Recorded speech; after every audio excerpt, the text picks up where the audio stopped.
یہ جنتی مردوں کے سردار، یہ سید الصابرین کی اولاد، یہ امام عالی مقام شہزادہ خیر الانام آپ کو کہہ رہا ہے کہ تم نے تو جہنم کی آگ سے پہلے دنیا ہی میں آگ لگا لی. آپ نے بد دعا کی، اللہ اس بدبخت کو دنیا میں ہی تو آگ کی سزا دے دے. تھوڑی دیر میں اس اپنے گھوڑے سے گرا، اور جب وہ گرا تو اس کا پاؤں جو ہے گھوڑے کی نکل میں پھنس گیا. اب دیکھو کہ حسینی کرامت شروع ہوئی. 10 محرم کو صبح سے ہی اتنا کچھ دیکھنے کے بعد بھی یہ لوگ، جو شکی ہوتا ہے نا، جس کا دل سخت ہوتا ہے، اس کو کچھ نظر نہیں آتا. اور اہل حق پر ہمیشہ، اہل حق تو حق پر ہی ہے مگر باطل دبانے کی کوشش ضرور کرتا ہے. اب دنیا کی جو لالچ ہوتی ہے، دنیا کی دولت کے جو لالچی ہوتے ہیں، اس پر کچھ بھی اثر نہیں ہوتا. جو کل نہیں ہوا تو آج ہمارے ساتھ کیا ہوگا. لوگ اپنی دولت کے زور پر، اپنے پیسوں کے زور پر بہت کچھ اپنا سمجھ کرتے. وہ سمجھتے کہ ہم سیکس پر اتنی بڑی کرامت دیکھا کہ اس کے گھوڑے میں نے، اس کے پوسی کے پاؤں میں اسی کے گھوڑے کی رسی پھنس گیا. گھوڑا کداتا ہوا دوڑاتا ہوا لے جا کر کے اسی آگ کے خندق میں ڈال دیا. اسی آگ میں ڈال دیا، وہی جل بھن کر راکھ ہو گیا.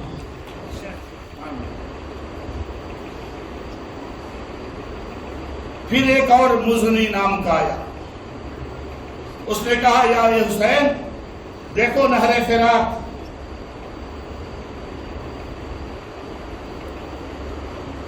نہر فرات پانی موجے مار رہا ہے مگر تمہارے لیے نہیں ہے. تانا دے جس کو، اور جس کے بیٹوں کا بیٹا ہندوستان کا راجا خواجہ معین الدین اگر قطب الدین کو بھیجے پیالہ لے کر اجمیر کی انا ساگر کے پاس اور کہے پانی تجھے خواجہ بلاتے ہیں،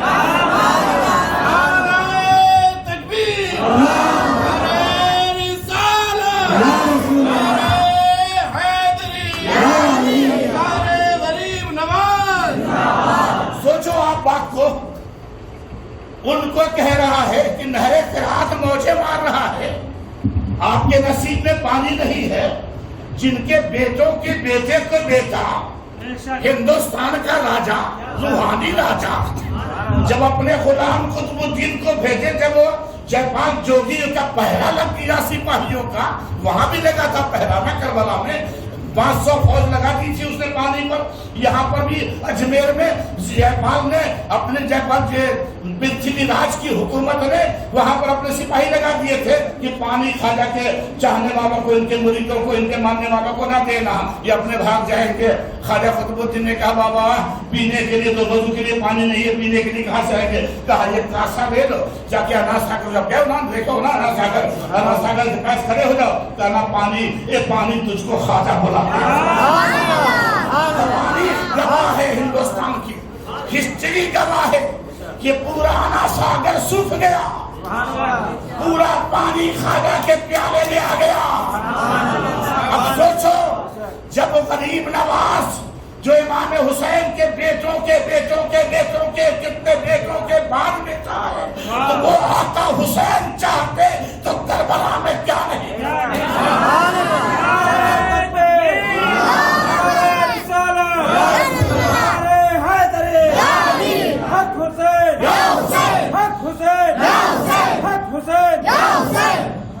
تو وہ اگر چاہتے تو کیا نہیں کر دیتے، مگر نانا کی امت کو جہنم سے نکال کر جنت میں لے جانا تھا.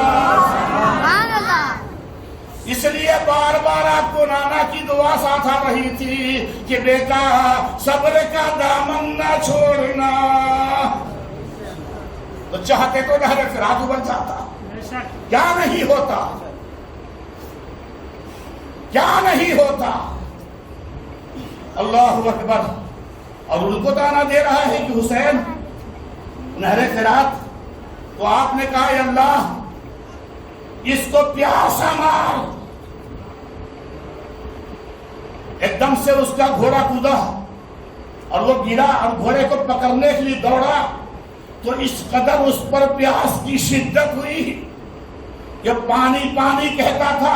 اور جب لوگ اس کے پانی میں ڈالتے تھے تو پانی اس کے حلق سے نیچے نہیں اتر رہا تھا اور پانی پانی کہتا ہوا وہی مر گیا جنگ سے شروع ہونے سے پہلے. پانی پانی کہتے کہتے مر گیا. ایک اور مردود آیا, اس نے کہا حسین تمہیں رسول اللہ سے کیا نسبت بتائیے, کیا سمجھتے ہیں یہ لوگ؟ خود کو مسلمان کہتا ہے منافق. کس کو کہہ رہا ہے؟ کہہ رہا ہے حسین تم کو نبی سے کیا نسبت؟ نسبت تو ہمیں کہ ہم ان کا کلمہ پڑھتے, اس کے دماغ میں یہی رہا ہوگا نا کہ تمہیں اور رسول اللہ سے کیا نسبت. کیا ہوا؟ امام کا سینہ شک ہو گیا, آپ کے سینے پر بڑی گہری چوٹ لگی. نانا جان کے بارے میں کہہ رہا ہے کہ تم کو اپنے پیارے نبی سے کیا نسبت. آپ نے کہا مولا اس مردود کو تو ذلیل کر کے مار. پھر تھوڑی دیر میں اس کو رفع حاجت ہوئی, ٹوائلٹ گیا, جنگ جھاڑی میں بیٹھا. وہاں ایک بچھو نے اس کو کاٹا جو ننگے بدن تھا. بچھو نے کاٹا, بس ایسی اس کے اندر ایسی پریشانی محسوس ہوئی اس کو کہ وہ اسی عالم میں ننگی حالت میں بھاگتا پھرتا تھا اور یہ نجاست میں لت پت ہوتے ہوتے وہی جا کے وہ بھی مر گیا اور ڈھیر ہو گیا. اتنی ساری کرامتیں دیکھنے کے بعد ان کے دلوں پر کچھ نہیں اثر ہوا. اللہ اکبر. سب سے پہلے تو حضرت مسلم جب اس نے یہ دانے دیے تھے تو حضرت مسلم بن اوسجا جو حضرت مولا علی مشکل کشا شیر خدا فاتح خیبر کے شاگرد تھے. آپ نے کہا امام سے کہ حضرت امام آپ حکم دیں ہم تیر چلائیں اس مردود پر. آپ نے کہا خدا کے واسطے ہماری طرف سے پہلا تیر نہیں جائے گا, جنگ کی ابتدا ہماری طرف سے نہیں ہونی چاہیے کیونکہ قیامت کے دن ہمارے سر پر خون کا یہ نہیں قصاص نہیں ہو, ہمارے سر پر یہ نہیں ہو کہ ہم نے جنگ کی تھی, جنگ ان کو شروع کرنے دو ہم اس کا جواب دیں گے. اس کے بعد یزیدی فوج میں نقارے بج گئے. سب سے پہلے جو امام علی مقام کے دشمنوں کی طرف سے جو شخص آیا تھا وہ عبید اللہ ابن زیاد جو گورنر تھا کوفے کا, اس مردود کا غلام جس کا ایک کا نام یسار تھا اور ایک کا نام سالم تھا. سب سے پہلے یزیدیوں کی طرف سے لڑنے کے لیے یسار آیا اور سالم. تو آپ کی طرف سے سب سے پہلا کربلا میں سب سے پہلا شہید کون؟ حضرت عبداللہ کلبی رضی اللہ تعالی عنہ. حضرت عبداللہ کلبی, ارے جو ساتھ دیے تھے انصار ان کو کیسے بھولا جائے, ان میں سے بھی کسی کا ذکر ہونا چاہیے نا.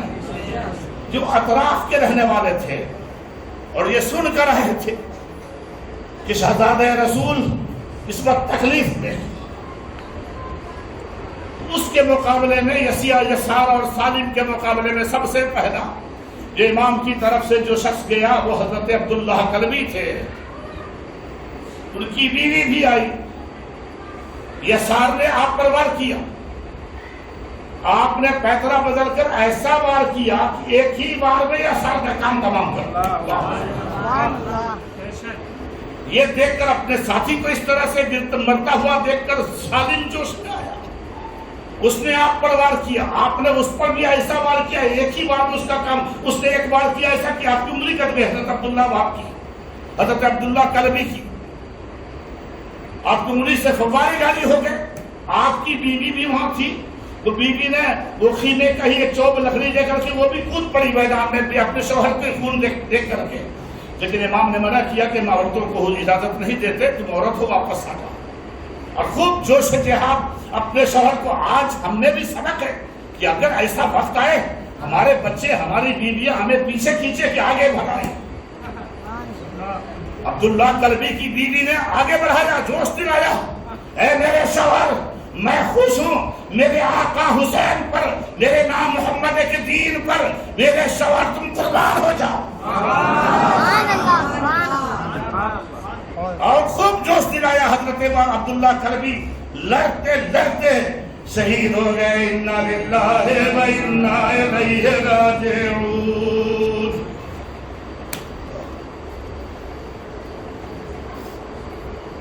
پھر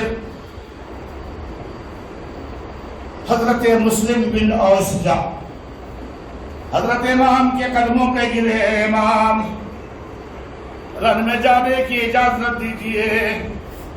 امام نے اجازت دی. حضرت مولا علی مشکل کشا کے شاگرد ہیں, محب اہل بیت ہے. آپ تشریف لے گئے. بڑا مغرور پہلوان, ایک بڑا مغرور شخص آپ کے مقابلے میں آیا. ایسا پہلوان تھا جو کافی لوگوں کے لیے اکیلا کافی ہوا کرتا تھا. گھمنڈ اور ڈنگے مارتا ہوا آیا, مگر شیر خدا کا شاگرد, خدا کے شیر کا شاگرد, مولا علی مشکل کشا کا شاگرد, فاتح خیبر کا شاگرد. تو راوی لکھتے ہیں کہ آپ نے ایسا نیزہ مارا اس کے پیٹ میں کہ وہ پشت سے نکلتا ہوا, اور آپ نے اسی نیزے کی انگلی پر اس کو اٹھا کے زمین پر ایسا پٹکا مارا کہ وہ اس کے پوری ہڈیاں چکنا چور ہو گئی. کوہرام مچا دیا اس شخص نے, حضرت مسلم بن اوسجا نے. یہاں تک کہ محکم بن طفیل یہ بھی آیا اور آپ نے اس کو بھی ختم کر دیا, بڑے بڑے صلباؤں کو. پھر چاروں طرف سے گھیر دیا گیا. پھر آپ بھی شہید ہو گئے. انا للہ و انا الیہ راجعون. پھر حضرت وہب بن عبداللہ کلبی, وہ عبداللہ کلبی تھے, یہ وہب بن عبداللہ کلبی بڑے حسین بڑے خوبصورت. صرف 17 دن ہوا تھا شادی کو. اللہ اکبر. آپ کی والدہ نے کہا بیٹا, اطراف کے تھے یہ بھی, معلوم ہوا کہ کربلا میں نواز رسول تشریف لائے ہیں اور ظالموں نے گھیر رکھا ہے. تو بے ماں نے کہا تھا میرے بیٹے میرے دودھ سے جو تیرے جسم میں خون بنا ہے تو میرے آقا ہو, میرے آقا نبی کے نواسے پر اپنے خون کو قربان کر دے. ابھی 17 ہی دن ہوئے ہیں شادی کے, ابھی شب عروسی سے ہی نکلے. حضرت وہب بن عبداللہ کلبی سلام ہو آپ پر, بڑے حسین بڑے خوبصورت.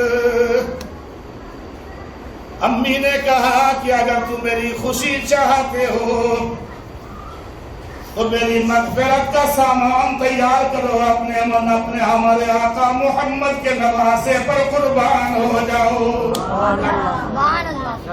وہ بھی کربلا میں موجود ہے اور صخرہ روز کی دلہن بھی ساتھ ہے. وہ دلہن بھی کیا خوش نصیب.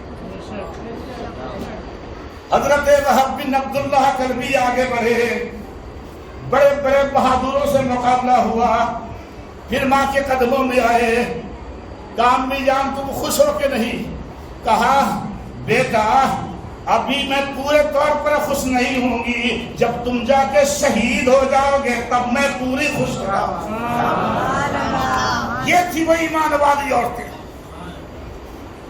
اپنے بیٹے کو کس طرح بھیج رہی ہے. اور جب حضرت وہب بن عبداللہ کلبی واپس گئے اور مارتے دھاڑتے آپ بھی شہید ہو گئے. انا للہ و انا الیہ راجعون. پھر کیا ہوا؟ آپ کی بیوی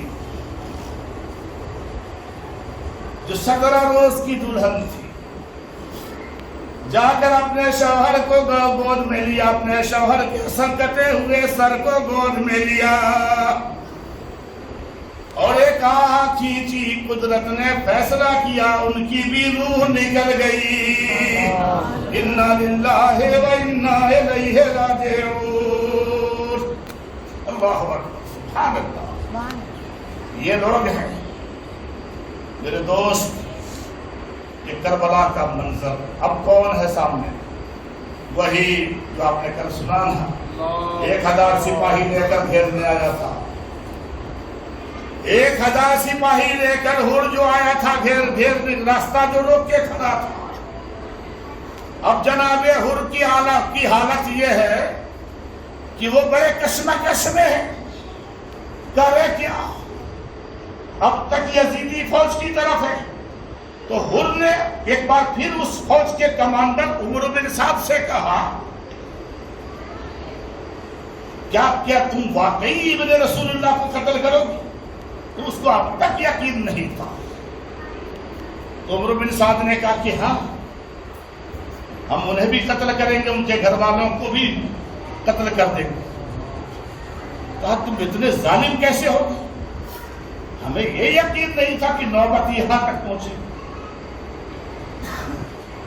حضرت ہر کے بھائی مصعب بن یزید ریاحی وہ بھی ساتھ ہے، ساتھ میں تو کہہ رہے کہ بھائی آپ اتنے بڑے جنگجو، اتنے بڑے بہادر، اتنے بڑے سرما، بڑی بڑی جنگوں میں ہم نے آپ کو دیکھا ہے، مگر اس طرح سے پریشانی ہم نے نہیں دیکھی کہ آج آپ پریشان کیوں ہیں؟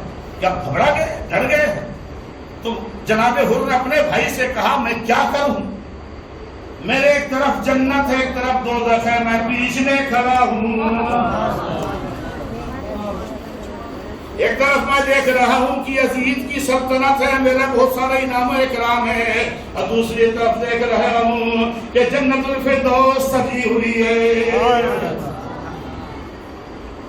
میں نہیں جانتا تھا کہ یہ اتنے اس حد تک یہ معاملہ پہنچے گا۔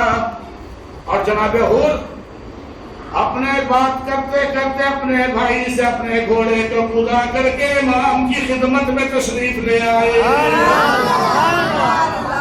یہ نعرہ ان کا تھا جس وقت فوج شام سے نکلا کہ دیکھو یوں نکلتے ہیں جہنم سے خدا والے،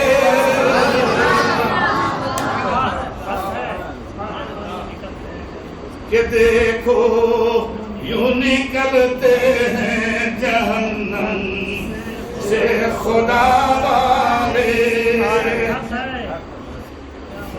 جناب ہر نے امام پاک کے قدموں میں سر رکھ دیا، امام ہمیں معاف کر دیجئے، میں نے آپ کے راستے کو روکا ہے، آپ رحمت للعالمین کے نواسے ہیں۔ امام نے گلے سے لگا لیا، سینے سے لگا لیا، اور ہم نے تم کو معاف کیا۔ یہ منظر دیکھ کر ہر کے بھائی مصعب بن یزید ریاحی بھی، وہ بھی یزیدی فوج سے نکل کر امام کے قدموں میں آ گئے۔ عمر و سعد نے کہا یہ تم لوگ کیا کر رہے ہو؟ کہا تمہیں جہنم مبارک ہمیں، جنت الفردوس مبارک۔ یزید تمہارے بچوں کو تخت و تاراج کر دے گا، کیا کر دے گا تو کر دے گا، جان مانگو تو جان دیں گے، مال مانگو تو مال دیں گے، مگر یہ نہ ہو سکے گا کہ نبی کا جاہو چلا۔ اور اس کے بعد جناب ہر نے امام سے اجازت مانگ کر رن کا رخ کیا، بہت بڑے بہادر تھے۔ جب رن کا رخ کیا تو پھر پوچھنا کیا ہے، کہا کس کی عورتوں کو بیوہ ہونا ہے سامنے آئے، کس کے بچوں کو یتیم ہونا ہے سامنے آئے۔ اور کہا جاتا ہے کہ حضرت ہر نے کشتوں کے پشتے لگا دیے، پھر امام کے قدموں میں آئے، پھر کہتے امام آپ راضی ہے کہ نہیں ہے؟ امام نے کہا ہر تمہیں جنت الفردوس کی بشارت دیتا ہوں۔ پھر حضرت ہر واپس جاتے ہیں اور لڑتے لڑتے شہید ہو گئے۔ انا للہ و انا الیہ راجعون۔ اس کے بعد حضرت ہر کے بھائی مصعب بن یزید ریاحی، وہ یزید بن معاویہ، یہ یزید بن ریاحی، جو یزید تھا مردود، وہ یزید بن معاویہ تھا، وہ بھی صحابی گئے۔ اس طرح سے آپ کے کم سے کم 50 جانثار جو اطراف سے مدد کے لیے انصار جو آئے تھے اور جو ساتھ تھے، 50 لوگ شہید ہوئے۔ اب خاندان اہل بیت سے پہلے 50 لوگ آپ کے نے شہادت پیش کی، اور اب خاندان اہل بیت کی باری ہے۔ دوپہر کا وقت آنے والا ہے، کل بھی بیان ہونا ہے، شہادت کل بیان ہو جائے گی، 9:30 10:30 ہو گیا،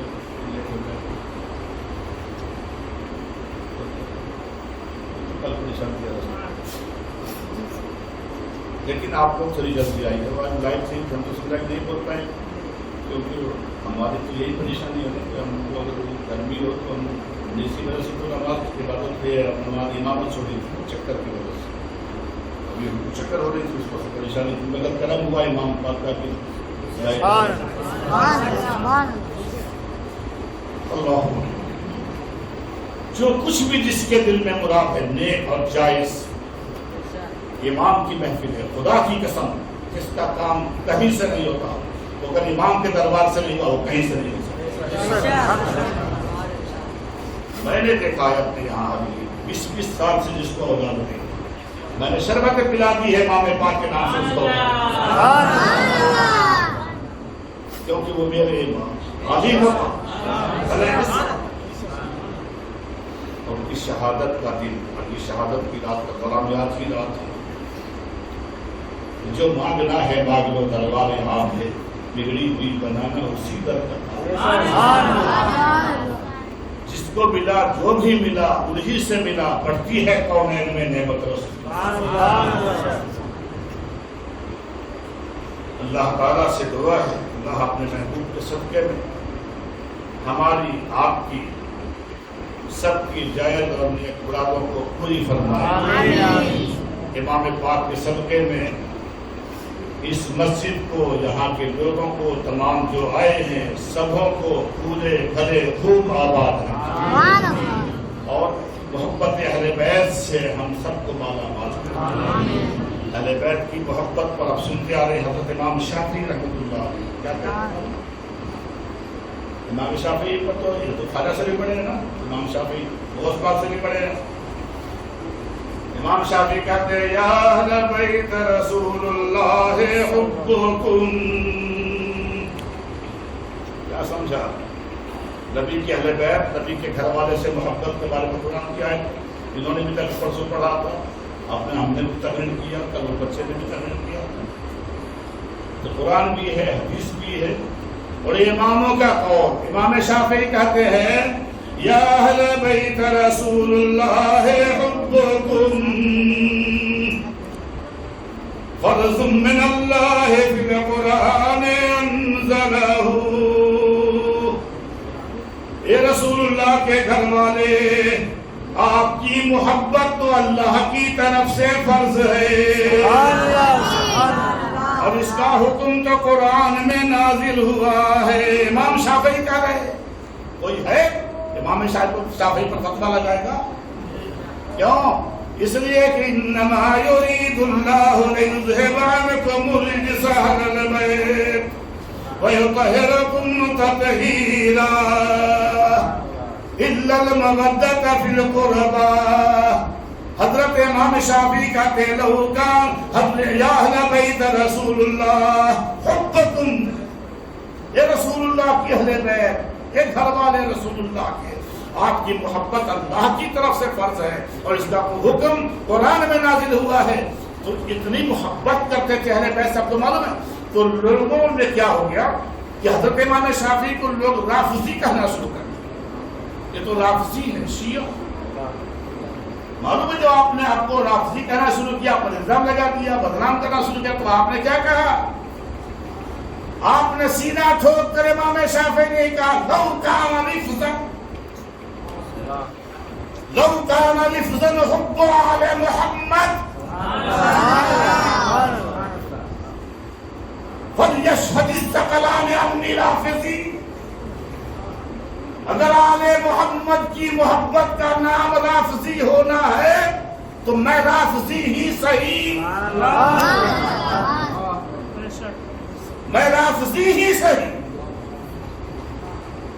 کیا مطلب ہوا؟ یہ ہے امام شافعی.